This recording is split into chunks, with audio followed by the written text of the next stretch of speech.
عليكم ورحمة الله وبركاته. walaalayal waxaan rabaa halkan inaan kula wadaago saddex talo oo dahabiya oo aad ii anfacday kuna saabsan tobanka dambe ee bisha Ramadaan. walaalayal tada waxaa soo jeediyay imaam kamida imaamiyada masjidka xaramka Allah xifdiyo.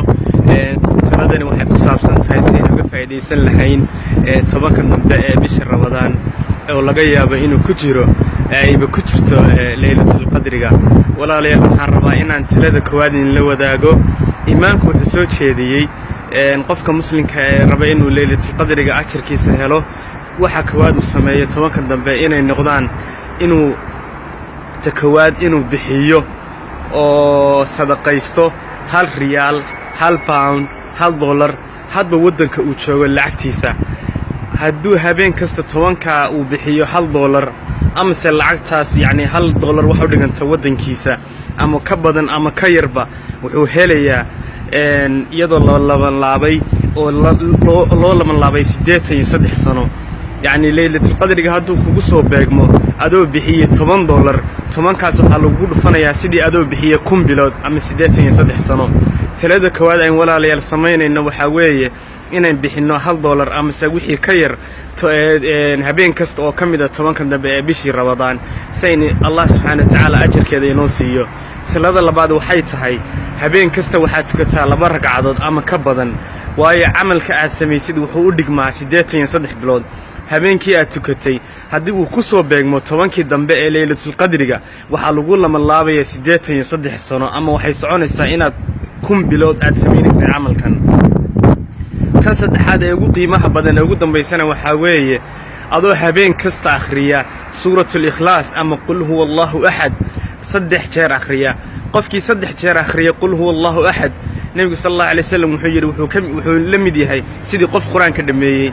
marka tobankan dambe ee Ramadaan habeen kasta waxaad akhridaa habeen kasta insha Allah waxaad akhridaa qul huwallahu ahad 3 jeer.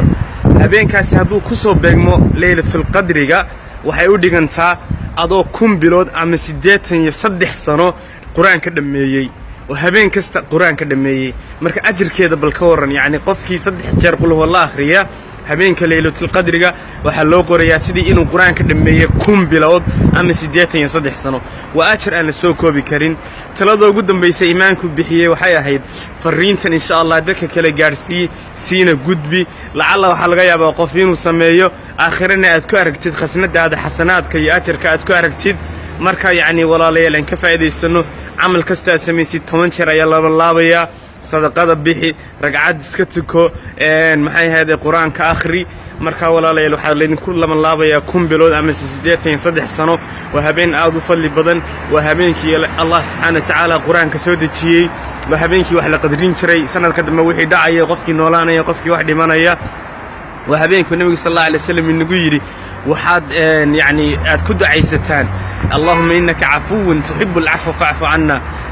marka ducadaasna akhriya insha Allah adkaartaas marka salaatul leylka aad tukanaysaan aan ka wada faa'iideysano. saddexda salaad hadday soo gabagabayno talada koowaad £1, $1 riyaal, €1, €1 hadba meesha joogtid sadaqada wuxuu la baxay habeenkaas. hadday habeenkii ku dhacdo laylatul qadriga 10 bilood ayaa lagu laban laabaya 83 sano. habeenka 2 ragcadood tuko habeen kasta 83 sano lagu laban laabaya hadday laylatul qadri kugu beeganto. 3 qul huwa la akhri 30 juz quraanka aad akhriya ay u dhigantaa oo quraanka dhameeyay waxa lagu beegayaa 83 sano aad quraanka dhameeyay. marka saddexda tala ayaan dabcayna in la wadaago. Allah subhanahu wa ta'ala laylatul qadriga hayna waafajiyo Ramadaan haynaga aqbalo. aad baan idin salaamaya. jazakumullahu khayral jazaa. wassalamu alaykum wa rahmatullahi wa barakatuh.